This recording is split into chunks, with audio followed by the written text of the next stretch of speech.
น้อยเริ่มลินเนาะหรือว่าเริ่มเรียนรู้ก็แนะนำเป็นพวก MC ก่อนเนาะมีฝีมือหรือว่าของโตแล้วคอยลินพวกท็อป A หรือว่าแท็กติคอตามหลังเนาะมาตอกใส่ดอกว้าวมันจะบ่แตกเนาะมันจะบ่ให้เฮ็ดหูลมเปิดเนาะลำของโพลีกอนเนาะ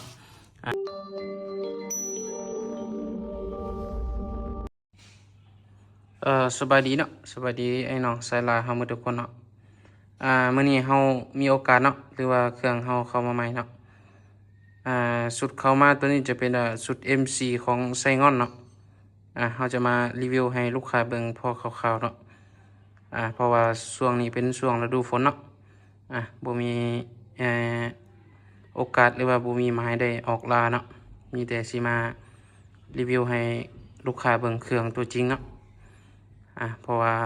เครื่องเฮาขาดไปโดนเนาะเพราะ MC ของไซงอนแท้เนาะเฮาสิมารีวิวให้ลูกค้าเบิ่งพอคร่าวๆเนาะเพราะว่าชุดนี้เฮาใส่จะเป็นยี่ห้อเหล้าของ FX เนาะ FX ของแอร์กันเนาะตัวนี้เป็นเหล้า10เกียวเนาะความยาวจะอยู่ที่40เซนเนาะตัวนี้ความยาวอยู่ที่40เซนเฉพาะลูกค้าผู้ใดสนใจอยากได้แต่เหล้าเฮาก็ขายคือกันเนาะตัวนี้เป็นเกียวเหล้า10เซนเกียวมัน10เกียวเนาะความยาวมัน10เซน40เนาะบ่ผิดความยาว40เซนเส้นเกียวในมัน10เกียวเนาะความยาวมัน40เซนเข้าโหลด12มิลเนาะเข้าโหลด12มิลเฉพาะงานเวียดเนาะตัวนี้เฮาสิมาเบิ่งชุดที่1เนาะ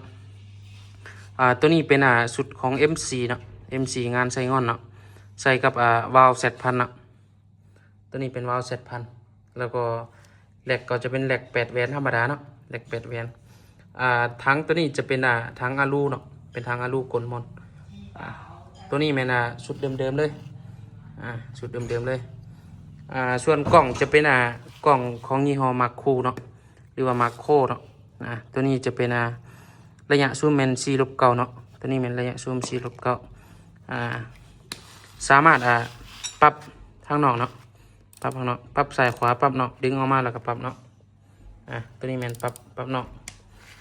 ส่วนไฟจะมีไฟเสร็จเร่งอยู่2สีเนาะจะมีสีแดงกับสีเขียวเนาะตัวนี้แมนเฉพาะกล่องเนาะหรือว่าสเปคของกล่องแมนระยะซูมแมน3-9ยี่ห้อจะเป็นยี่ห้อของมาคูเนาะนาเล่นแมน44คือกันเนาะนาเล่นแมน44คือกันส่วนเหล้าตัวนี้จะเป็นเหล้า50เส้นเนาะลูกค้าใส่กับเหล้าสเปค50เส้นเนาะตัวนี้จะเป็น12เกียวลูกค้าเลือกใส่เป็นของลำของโพลีกอนเนาะลำของโพลีกอนส่วนตัวนี้จะเป็นลำของ FX เนาะแล้วแต่ลูกค้ามักเราเกรดสูงกว่าเขาก็จัดให้ได้เนาะส่วนสเปคตัวที่2เนาะสเปคตัวที่2ก็คล้ายๆคือกันเนาะคล้ายๆคือกันแต่ตัวนี้ลูกค้าจะเลือกเป็นลำของยี่ห้อ FX แอร์กันเนาะทั้งก็จะเป็นทั้งอลูกลมนคือกันส่วนกล่องจะเป็นกล่องมาคูคือกันเนาะแต่ชุดนี้พิเศษจะมีลูกค้าเพิ่นเปลี่ยนสปริงเนาะสปริงนะกับสปริงดอกว่าวให้เฮาจูนดอกว่าวให้เนาะให้มันแห้งขึ้นเนาะเพราะว่าบางคนว่าใส่ MC ใส่กับว่าวZ1000เป็นยังเครื่องตัวเองคือบ่แห้งเนาะเพราะว่าเฮาสิอธิบายเฮาคร่าวๆเนาะเพราะว่าสปริงของ MC มันจะเป็นสปริงหรือว่าสุดเฟรมที่ออกก่อนหมู่เนาะออกก่อนหมู่สปริงมันจะใหญ่แต่ความแห้งของสปริงจะน้อยเนาะสปริงใหญ่เกือบซ้ำโปรมือเนาะแต่แห้งดันของสปริงมันจะบ่สู้พวกท็อป A K2 แท็กติคอเนาะแต่ดอกว่าวมาจากโรงงานหรือว่าสปริงว่าวมาจากโรงงานนี่นะสปริงมันจะแข็งเนาะแข็งเป็นยังมันบ่แห้งเพราะว่าสปริงหลังของMC นี่คอยเนาะมาตอกใส่กับว่าวหรือว่าสปริงดันดอกว่าวนี่แข็งเนาะมาตอกใส่ดอกว่าวมันจะบ่แตกเนาะมันจะบ่ให้เฮ็ดหูลมเปิดเนาะเฮ็ดบ่ให้หูลมเปิดเนาะหลังจากที่หูลมบ่เปิดแห้งลมก็จะออกคอยตัวนี้จะเป็นสาเหตุที่เฮ็ดให้เครื่องเฮาคอยเนาะเฉพาะ MC คอยฉะนั้นเฮาแก้ง่ายๆก็คือเฮาเอาสปริงของดอกว่าวตัวนี้เนาะมาแต่ง แต่งให้ได้อ่อนที่สุดเนาะอ่อนที่สุดย้ำว่าอ่อนที่สุดเนาะเพราะว่าหยังเพราะว่าถ้าเฮาแต่งอ่อนหลายลมก็จะออกหลายแต่ข้อเสียเฮาก็ต้องยอมรับเนาะก็คือเปลืองลมเฉพาะงานลมหรือว่างาน PCP ก็สิประมาณนี้เนาะลูกค้าผู้ใด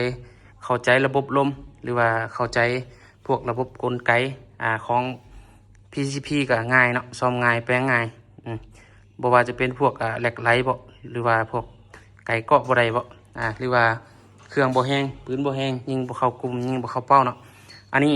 โดยเฉพาะห้านเฮาก็จะหับแปลงเนาะหรือว่าหับซ่อมคือกันลูกค้า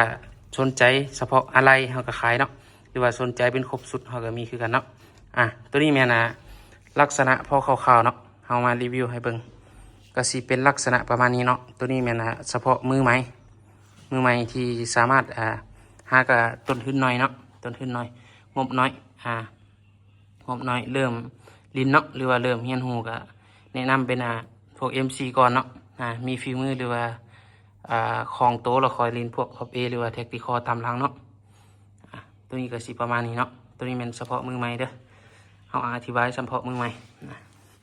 ตัวพวก MC นี่ก็สามารถทับพายอีกอย่างได้ปกติคือกันหมดเนาะแต่สุดข้างๆฝั่งนี้